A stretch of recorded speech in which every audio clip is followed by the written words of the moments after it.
Today I got my new PS3 controller from, I believe his name is Scott at pimpmyps3.com. I'm gonna go ahead and show you it. I was actually gonna do an unboxing video, but I decided, get some use on it, and then, that way I can do a short little review.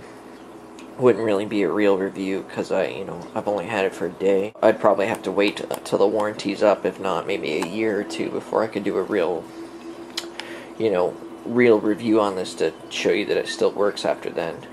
Anyways, I'll go over, what I like, what some of the problems that I might just personally be having and stuff like that. I know this kind of stuff takes a while, it's all custom stuff, but he originally quoted me about 3 weeks, give or take, and that's quote what he said to me.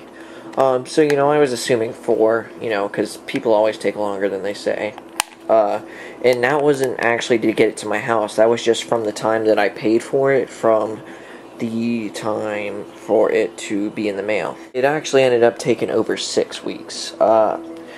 Whenever I did email him, he did contact me back, but, he didn't give me any updates or anything. I had to contact him.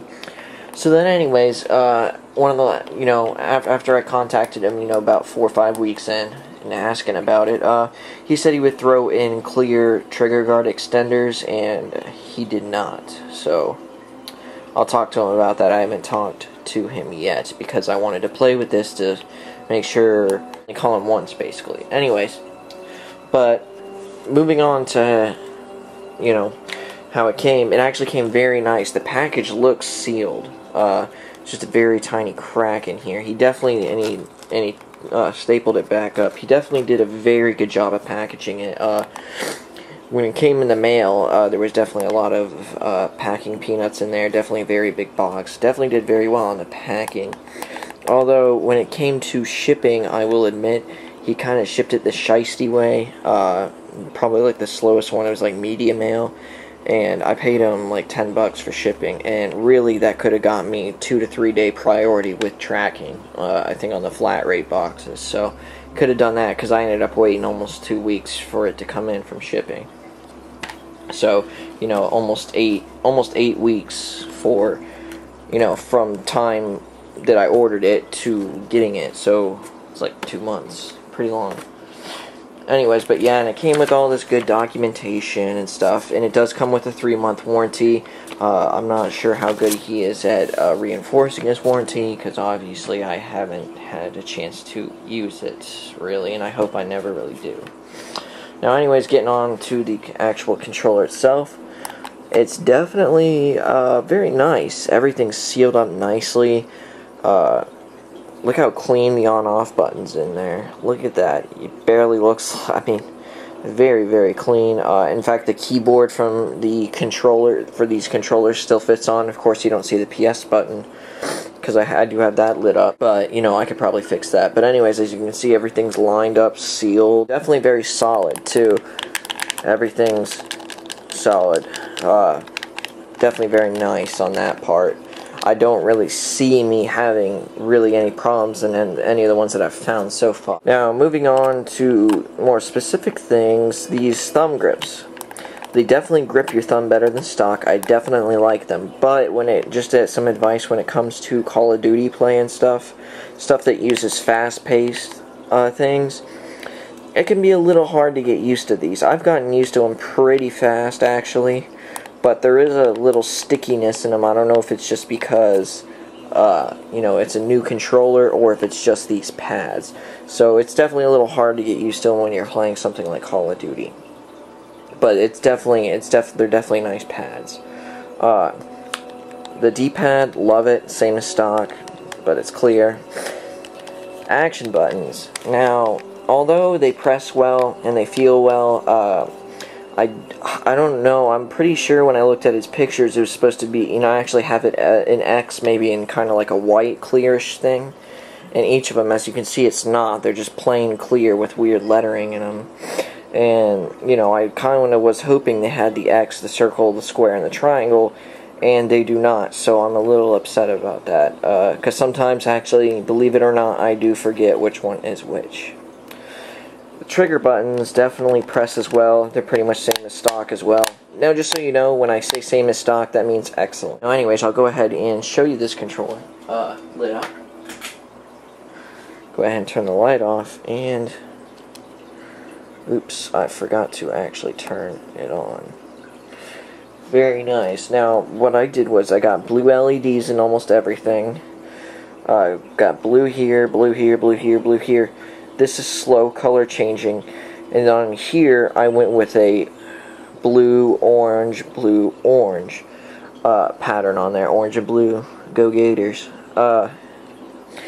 But let me show you. I actually have my PS3 on, so let me turn it back off.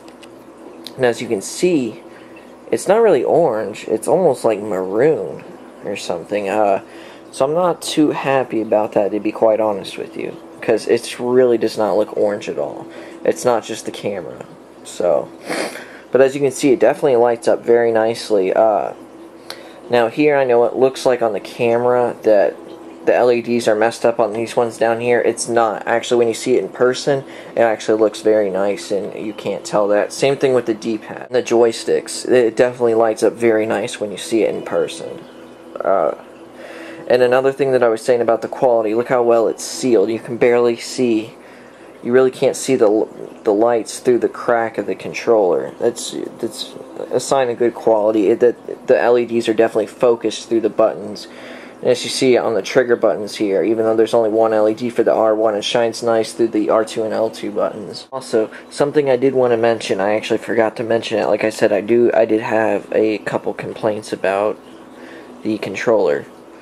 The first one being that when it vibrates, it almost sounds like it's straining. It makes a weird sound, and it doesn't really vibrate the controller too much, even when the light is off. So it's not that it's taking too much battery up or anything like that. It's like a wire is probably getting pinched around the vibrations, and usually I can work with stuff like that, but this is so small. This is such small stuff. That's why I had someone else do it. I can't work with something this small. So that's kind of gay. You know, I did pay a lot for this, so that's kind of why you know, I would care about something so small.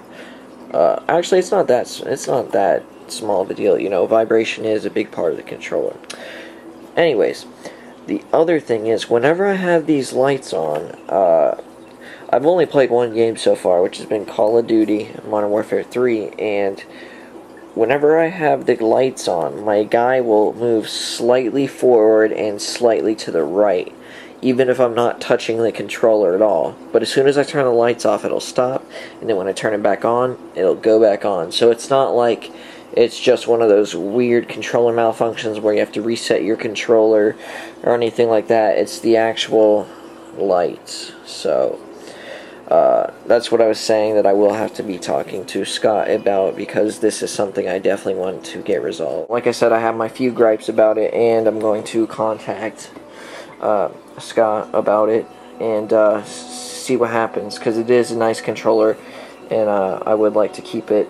And another thing too, he actually put the, you know, replaced this back part with his own. It's nice that he has his own custom one. Definitely happy about that. That's about it. So if you're ever thinking about getting one, it's not too bad of an idea. I'll keep you guys updated for what goes on with mine. Thanks for watching.